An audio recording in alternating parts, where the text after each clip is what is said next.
कई बार हमें ऐसा लगता है कि हम सबके साथ अच्छा करते हैं, इनफैक्ट कभी किसी के बारे में बुरा सोचते तक नहीं हैं और करने की बात तो बहुत दूर की है। लेकिन फिर भी भगवान हमारी इतनी परीक्षाएँ लेता है, इतनी हमें कठिनाइयाँ देता है हमारे जीवन में। हम जितना अच्छा करने की सोचते हैं, उतना ही कुछ ना कुछ ऐसी परिस्थितियाँ आती हैं कि जिससे मतलब हमें ऐसा लगता है कि यार हमारे साथ ही ऐसा क्यों हो रहा है? जबकि दूसरी तरफ हम कुछ ऐसे लोगों को देखते हैं, जिसने कभी किसी का भला नहीं किया, इनफैक्ट दूसरों का बुरा ही किया है उन्होंने।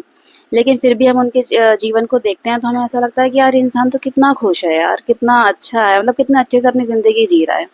इसकी लाइफ में इतनी खुशियाँ हैं, भगवान इसकी परीक्षा क्यों नहीं ले रहा? जबकि इसने तो कभी किसी के साथ अच्छा नहीं किया, इनफैक्ट बुरा किया है। तो ये सब चीज़ें कई बार हमारे दिमाग में आती हैं कि यार हम इतने अच्छे हैं, फिर भी हमारे साथ कुछ अच्छा क्यों नहीं हो रहा है? और या फिर जो लोग इतने बुरे हैं, उनके साथ हमेशा अच्छा क्यों होता है? उनके साथ कुछ बुरा क्यों नहीं होता है? तो एक कहानी मुझे याद आ रही है, बहुत पहले मैंने कहीं पे पढ़ी थी ये वाली कहानी। तो कहानी कुछ ये है, बहुत टाइम पहले मैंने ये कहानी कहीं पे पढ़ी थी। तो कहानी कुछ ऐसी है कि एक बार माता लक्ष्मी और भगवान विष्णु जी पृथ्वी लोक पे आते हैं एक वृद्ध रूप में, मतलब एक बूढ़े बूढ़ी के रूप में आते हैं, बूढ़ा बूढ़ी के रूप में आते हैं और एक गांव में जाते हैं। और गांव में जाकर एक बहुत ही गरीब परिवार रहता है, जिसकी एक छोटी सी कुटिया रहती है। उसमें एक परिवार रहता है, उसकी एक पति पत्नी रहते हैं और दो बच्चे रहते हैं। उस घर में जाते हैं, वहां पे जाके वो कहते हैं कि हम तीर्थ यात्रा पे निकले हैं और रास्ते में अभी हमें थोड़ी सी रुकने की जगह चाहिए आज रात के लिए, और कल सुबह होते ही हम यहाँ से चले जाएंगे। इसके बदले में हमें कुछ भी नहीं चाहिए, सिर्फ आप रुकने की थोड़ी सी जगह दे दो। तो वो गरीब बहुत ही अच्छा रहता है, तो वो उनको जगह दे देता है रुकने के लिए और उनको भोजन प्रसादी भी करवाता है, मतलब भोजन करवाता है, बहुत अच्छे से आप भगत करता है। भले ही उस गरीब के घर में कुछ भी नहीं था, लेकिन वो बहुत अच्छे से उससे बातचीत करता है। और आव भगत मतलब आव भगत ऐसा तो कुछ था नहीं कि बहुत रईसी वाली आव भगत करता है, बट बहुत अच्छे से बात करता है। जो भी उनके घर में बन रहा था वो उनको भोजन प्रसादी करवा देता है, पानी वगैरह का पूछता है, रुकने के लिए जो भी था एक सिंपल सी दरी बिछा देता है कि आप यहाँ पे आराम कर लो। घर के वहीं पे बाहर थोड़ी सी जगह थी, वहीं पे उनको रुकने की थोड़ी सी जगह दे देता है।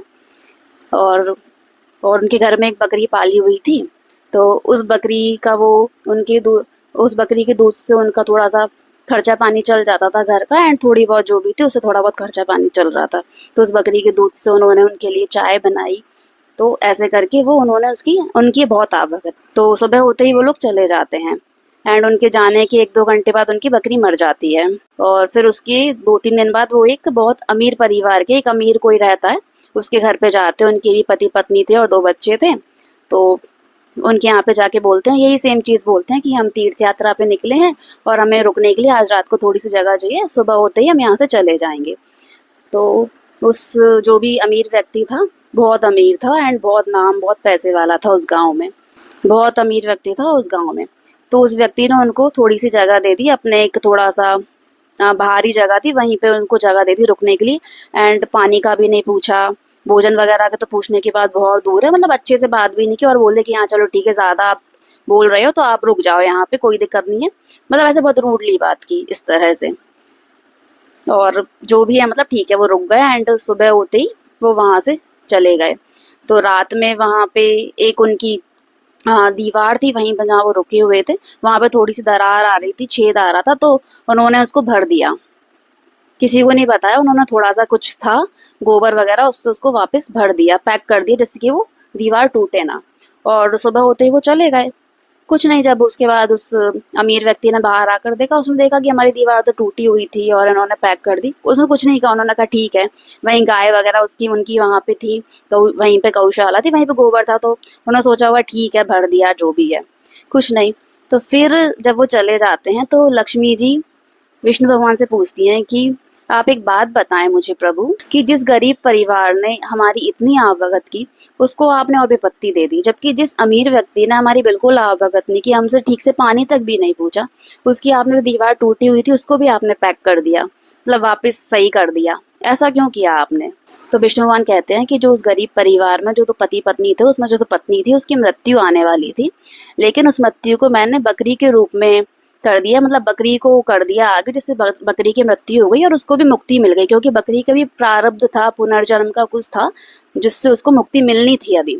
तो उस प्रारब्ध को मैंने वहां कर दिया जिससे बकरी को भी मुक्ति मिल गई, और उस जो पत्नी थी, वो जो औरत थी, पत्नी थी उस व्यक्ति की, उस वो भी बच गई। तो उसकी ये सेवा भाव जो भी कुछ कह लें, इस वजह से मैंने ये किया। उन पे विपत्ति आने वाली थी पर मैंने उस विपत्ति को कहीं और मोड़ दिया।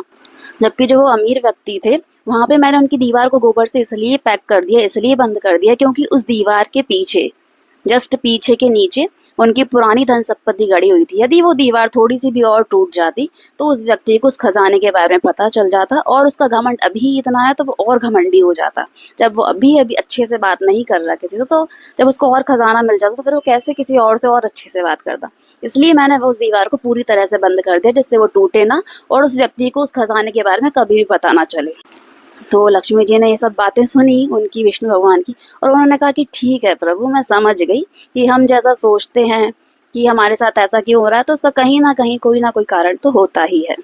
तो बस यही कहानी मुझे याद आ रही, तो मुझे भी ऐसा लगता है कि हमारे जीवन में जो कुछ भी हो रहा है या जो कुछ भी होने वाला है या जो हो रहा है और हमें ऐसा लग रहा है कि यार ये सही नहीं है, ऐसा क्यों हो रहा है, हम तो सब कुछ अच्छा कर रहे हैं, स्टिल हमारे साथ इतना बुरा क्यों हो रहा है, सामने वाला इतना बुरा कर रहा है, उसके साथ अच्छा क्यों हो रहा है।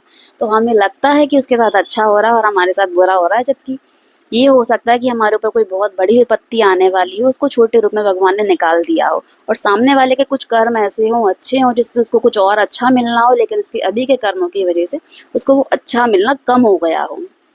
जैसे कि मान के चलो कि यदि आपको और ज़्यादा दुख झेलने थे, मतलब आपको और ज़्यादा दुख झेलने थे, उस दुख को कम कर दिया। वहीं आपके कर्म अच्छे थे इसलिए आपके दुखों को, जो बढ़े हुए दुख थे उनको कम कर दिया, और सामने वाले के कर्म बुरे थे उसके बढ़े हुए सुखों को कम कर दिया।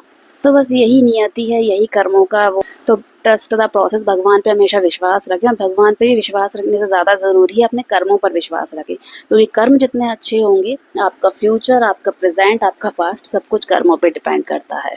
मैं ये नहीं कहती, हम ये नहीं कहते, और मेरा कहना ये बिल्कुल भी नहीं है कि और मेरा कहना ये बिल्कुल भी नहीं है कि पिछले जन्म या भगवान पे ही सिर्फ भरोसा बनाए रखो। मेरा कहना बिल्कुल भी ये नहीं है, पर अपने कर्मों में तो भरोसा, पर अपने कर्मों पर तो भरोसा बनाए रखो, क्योंकि कर्म मेन चीज़ है।